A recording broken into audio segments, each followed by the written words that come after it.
So starting with bare essentials, if you're only going to have one gun for shit hits the fan, this is it. Now this particular model here is the Springfield Armory standard issue AR15. Basically it comes pretty stripped. It's very, very affordable. Under $1,000. You could add the front grip, the lights, maybe a red dot, just minor things, but this is your standard issue, in my opinion. Bare essential, basic, must-have of anything. It's the AR15. The brand isn't too particular. You want to get a good, a good, reliable, well-made brand. Springfield Armory is good. It's not the best. It's very affordable though. Has all good ratings, reviews, and like I said, it's well within the price range. Does everything it's supposed to do. It's like any AR-15. You can put any mod you want on it, change anything. Everything's interchangeable with the rest of the AR-15s. So if you're going to have a bare essential, this is it. Another model would be the Colt, old school AR-15. That's an even better brand. It's a little bit more money, but the bottom line is they're all pretty much the same.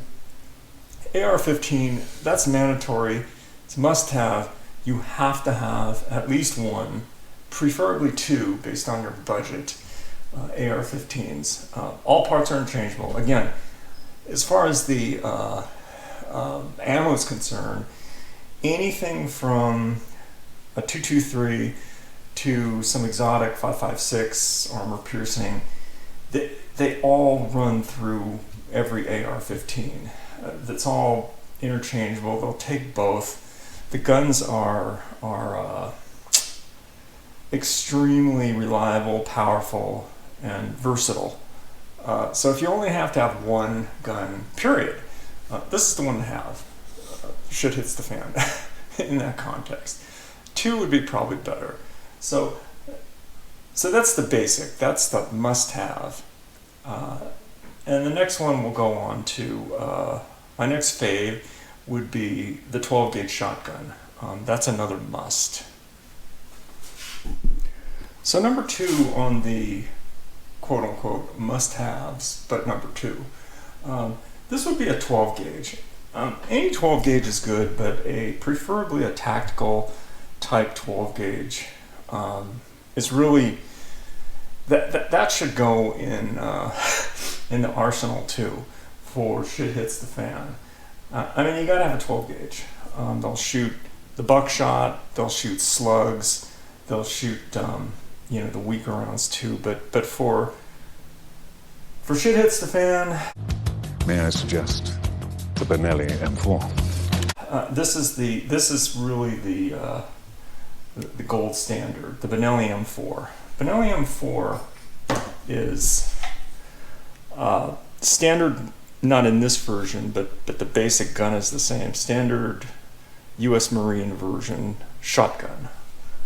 It's super reliable. It's super. I mean, it's just bulletproof. It runs dirty.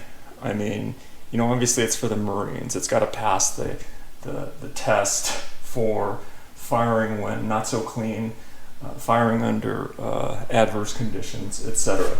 This is really the ultimate, next to the AR-15, shit hits the fan gun to have. This is a semi-auto, so this will fire off rounds, being a semi-automatic, as fast as you can pull the trigger. This thing is a monster. So if you were only going to be limited to one shotgun, the bad thing about this though is it's very, very pricey. They're probably around $2,000 and up, depending on what you get. But for the gold standard, 12 gauge, tactical rifle, U.S. Marines, it's the gold standard. It's, again, semi-auto, and until you shot a semi-automatic shotgun as fast as you could pull the trigger with 100% reliability, it's you know, once you do that, it's going to be hard to justify anything else. However, with that said, the second shotgun, 12 gauge, would be the Mossberg. This Mossberg is like a tactical version of the Mossberg lineup. The big difference between this and that is obviously the pump. It's a pump shotgun. There's huge recoil with this though when you're using really hot rounds. I mean, it kind of punishes you. And if you're going to shoot 3-inch Magnum rounds, it really punishes you. However, you want to talk about 100% reliability. You're not going to get any more reliable than a pump action. So, I don't know, it's kind of a toss-up. Pump action versus the semi-auto. But this is around $500 maybe $600, and that's $2,000 and up. $2,500, $3,000, depending on which version you get with certain accessories, different buttstocks, and things like that. There's certain things though that they're hard to add on because you get into this some federal laws and things. Not because of the usual reason, but because the Benelli is considered an import.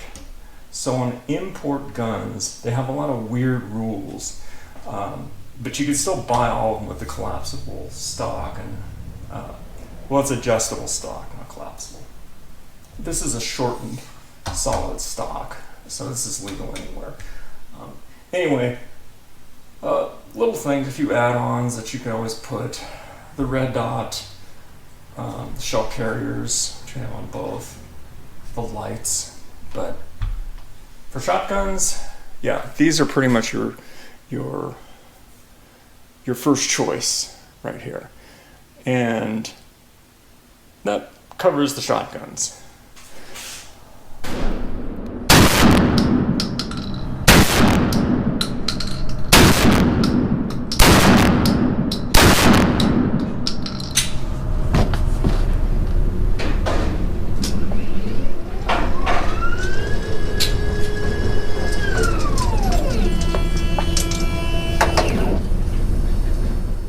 And lastly, while we're on the subject of shit hits the fan, probably a good time to mention body armor. It's probably a good idea. I mean, if you're gonna have a shit hits the fan package, the plate carrier is your most versatile. It's relatively cheap. There's full vests. The thing is, when you talk about body armor, the more comfortable armor vests are usually level 2s and 3s, which are small arms. It protects your small arms, and depending on what you're going to use, they're lighter, they're more comfortable. A plate carrier is primarily used for level 4 plates inserts. Level 4 would be used to stop rifle fire, like depending on the ones, the best ones will stop a 30-06. Most all of them will stop an AR15, a 223, or a 5.56, providing it's not piercing rounds, which aren't legal. But hey, you know.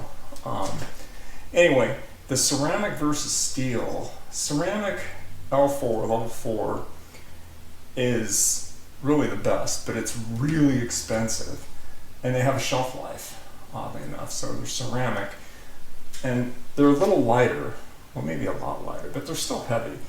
The steel is cheaper, has a longer shelf life, if not indefinite, and you can get them level 4 like this one here. But they are really, really heavy. If you've never worn a vest, they're bad enough. They're heavy and uncomfortable enough.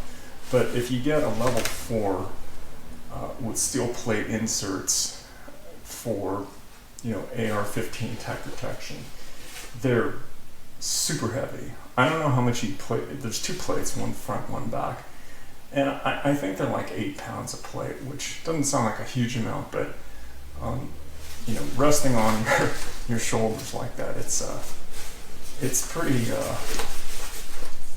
heavy, pretty uncomfortable.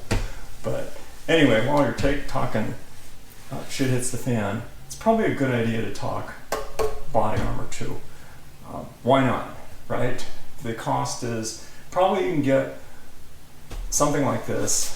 The vest may be $70 to $100, and the steel level 4 plates, I think they're like 200, a little over $200 each, so 400, $500 or $600 for a reasonably priced one. I would probably have a couple, just unless you're a hermit and live by yourself. But hey, if you're talking shit hits the fan, right? You might as well. You might as well complete the whole package. So there you have it. Some of my favorite bare essentials. Oh yeah, handguns. Handguns, sidearm, that goes without saying. So that's it. So if you want to start your collection of shit hits the fan, that's my personal preferences. Thanks.